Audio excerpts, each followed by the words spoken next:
শ্রমিক হাজরার নাম শুনেছিস? আমাদের লাইফস্টাইল সব আমাদের থেকে আলাদা। একবার ভাবুন তো যে আপনি কোথায় আর আমি কোথায়। আজি আমাৰ লগত আছে এজন বৰপেটা ৰোডৰ সুসন্তান অজয় মৌলিক। তাৰ পৰা গৈ সুদূৰ কলকাতাত গৈ এটি টলিউডত মানে ফিল্মত কাম কৰি আজি আমাৰ মাজত আহি উপস্থিত হৈছেহি। আমি তাৰ পৰা আমি দুআষাৰ জানিবলৈ চেষ্টা কৰিম। প্ৰথমত আপোনাৰ পৰিচয়টো দিব আপুনি। হয়, মোৰ নাম অজয় মৌলিক, মোৰ ঘৰ বৰপেটা। শ্ৰমিক হাজৰাৰ নাম শুনেছিস?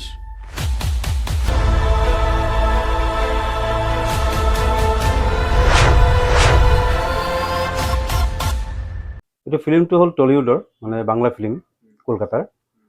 ফিল্মটোৰ নাম কোথা কোথা খুঁজিছি তোমায়। এটা ডিৰেকশ্যন কৰিছে। শ্বুটিংটো ক'ত হৈছিল? এইটো কলকাতাতে হৈছে। কলকাতাৰ আশে পাশে মেদিনীপুৰ, বিষ্ণুপুৰ, দুৰ্গাপুৰ এনেকুৱা এৰিয়াত হৈছে। আপুনি তাত কি কি কেৰেক্টাৰত অভিনয় কৰিছে? মই তাত মুখ্য ভিলেন কেৰেক্টাৰ, আপুনি ভিলেন কেৰেক্টাৰ ভিলেন কৰিছে? Main villain. আচ্ছা, আপুনি আগে পিছে আৰু কিবা ফিল্মত কাম কৰিছে নেকি? ফিল্ম বলতে মানে এনে ইউটিউবত বা মই গুৱাহাটীৰ আমাৰ কিছু চেনেলৰ চিৰিয়েল টেলিফিল্মত কাম কৰিছোঁ, কিন্তু কলকাতাৰ ফিল্মত এই প্ৰথম কাম কৰিছোঁ। টলিউড লেভেলত প্ৰথম। টলিউড লেভেলত প্ৰথম। আচ্ছা, এই ফিল্মটো কি বৰ্তমান কি হলত চলি আছে বুলি জানিব পাৰিছো? হয়, যোৱা 23 তাৰিখে ৰিলিজ হৈছে কলকাতা নজৰুল তীৰ্থত। এতিয়া কলকাতা আৰু কলকাতাৰ আশে পাশে গাঁও চলি আছে ফিল্ম। মানে হলত চলি আছে। হলত চলি আছে। পশ্চিমবংগৰ হলত চলি আছে। চলি আছে। ৰেছপন্স ভাল। ভাল ৰেছপন্স পাইছে। ৰেছপন্স ভাল। এই ফিল্মটো মানে বেংগলীত ৰিলিজ হৈছে। বেংগলী ফিল্ম, হয় হয়। আচ্ছা, ইয়াৰ ফিল্মৰ এক্টৰ কোন আছে? ইয়াতে আছে কুশল চক্ৰৱৰ্তী আছে, তেখেত ভাল ৰেনোন আৰ্টিষ্ট হয়। আৰু ভোলা তামাং জনপ্ৰিয় কৌতুক অভিনেতা তেখেত টলিউডৰ। তাৰপিছত আপোনাৰ আছে ৰাজ, ভাল ভাল ভাল ভাল অভিনেতা অভিনেত্ৰী আছে। ডিৰেক্টৰ স্বাগত বিশ্বাস, মিউজিক কৰিছে দীপাঞ্জন মুখাৰ্জী। এই মানুহবোৰ ক'ৰ হয়? তেওঁলোক কলকাতাৰ হয়। কলকাতা।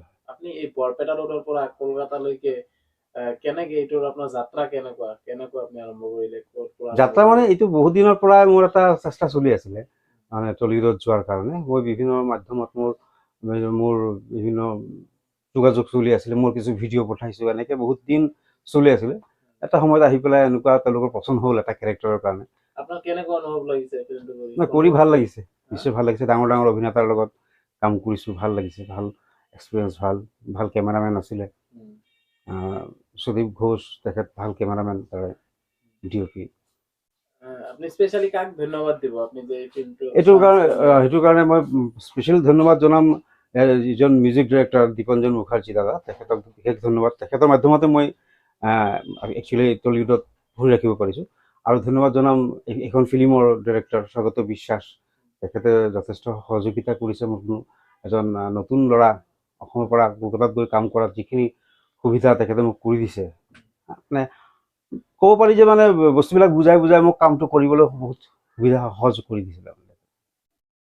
আৰু আপুনি আগন্তুক দিনত আপোনাৰ কিবা প্লেনিং আছে নেকি? আগন্তুক দিনত প্লেনিং মানে কি, ইতিমধ্যে মোৰ আৰু এটা কাম হৈছে অলৰেডি কলকাতাত। এইটো মোৰ নিজৰ লিখা এটা গল্পৰ ওপৰত কাম হৈছে। এইটো মেজিক পুতুল বুলি ফিল্মটো আহি আছে। একচুৱেলি নামটো বেলেগ কৰা হৈছিল আগতে, কপালৰ নাম গোপাল বুলি। এইটো এতিয়া বৰ্তমান ফিল্মটোৰ নামটো চেঞ্জ কৰা হৈছে মেজিক পুতুল বুলি। এই মেজিক পুতুল যিটো আহিব, এইটো একদম মানে এটা এনেকুৱা কণ্টেণ্ট লৈ কোনো কাম কৰা নাই এতিয়ালৈকে, ইংলিছ হওক বা বেংগলী বা হিন্দী ক'তো হোৱা নাই। এইটো প্ৰথম কাম এটা হৈ আছে, তাৰমানে এনেকুৱা এটা কণ্টেণ্ট লৈ কাম হৈ আছে। এইটো এপ্ৰিল বা মে ফাৰ্ষ্ট উইকত ৰিলিজ হৈ যাব। এই বৰ্তমান আপুনি যিটো ৰিচেণ্ট আপুনি ৰিলিজ পাইছে, ছবিঘৰত চলি আছে, এইটো অসমৰ দৰ্শকে টিভিত কেতিয়া চাব পাৰিব? টিভিত বলতে কি, এতিয়া হয়তো এটা হেৰি চলি আছে যে হয়তো অসমৰ হলবিলাকতো কথা চলি আছে, হয়তো অসমত আহিব, হলত চলিব। আৰু টিভিত যদি আহোঁতে অকণমান সময় লাগিব, হলৰ পিছত গৈ পেলাই টিভিত আহিব লাহে লাহে। এনে আপুনি পশ্চিমবংগৰ হলবিলাকত যে চলি আছে, তাত মানে কেনেকুৱা সঁহাৰি পাইছে? সঁহাৰি ভাল। মানে বেলেগ বেলেগ ফিল্ম যেনেকুৱা সঁহাৰি পাই আছে, আমাৰতো তেনেকৈ পাই আছে। একচুৱেলি এতিয়া পৰীক্ষাৰ ছিজন চলি আছে, যিটো পৰিমাণে মানুহবিলাকে যাব লাগিছিল হলত, অলপতো কমিছে পৰীক্ষাৰ কাৰণে। তেওঁ যিখিনি পাই আছোঁ ৰেচপন্স ভাল পাইছোঁ বুলি মই শুনিছোঁ। আৰু মই যাব পৰা নাই কলকাতাত, মোৰ বেলেগ এটা কাম আছে। নালাগে হয় চাগে নালাগে, কিন্তু এইটো এটা এজন অভিনেতাৰ কাম। নলগা বস্তু এটা লগাই মানুহৰ ওচৰত উপস্থাপন কৰাটোৱে এটা এতিয়া অভিনেতা এইটো আপুনি ফিল্মটো যদি কৰিছে কথা কথা খুজি এই ফিল্মটোত আপুনি একচুৱেলি কিহৰ ওপৰত বেছ কৰি এইটো টিনেজ লাভ ষ্টৰী এটা মানে ধনী ঘৰৰ আৰু দুখীয়া ঘৰৰ ছোৱালী, ধনী ঘৰৰ ল'ৰা, কম বয়সীয়া ল'ৰা ছোৱালীৰ মাজত প্ৰেম, এইটো লৈ এটা কাহিনী তাৰমানে আৰু ঘৰুৱা কাহিনী, এটা প্ৰেম কাহিনী, প্ৰেমৰ love story, teenage love story. আৰু এনে ফিল্মটো সামাজিক হয় নে? আজিকালি চাওক বহুত ফিল্ম ওলাই এনেকুৱা যে ঘৰৰ মানুহৰ লগত চাব নোৱাৰি, নাই নাই এনেকুৱা নাই, একদম খুব ধুনীয়া, মানে ফেমিলি লৈ চাব পৰা ফিল্ম, বৰ ধুনীয়া ফিল্ম, বহুত ধুনীয়া ফিল্ম। হয়ে যায়, গলা শুকিয়ে যায়, জল তেষ্টা পায়, কেন? জানি না। আমাদের লাইফস্টাইল সব আমাদের থেকে আলাদা। একবার ভাবুন তো যে আপনি কোথায় আর আমি কোথায়।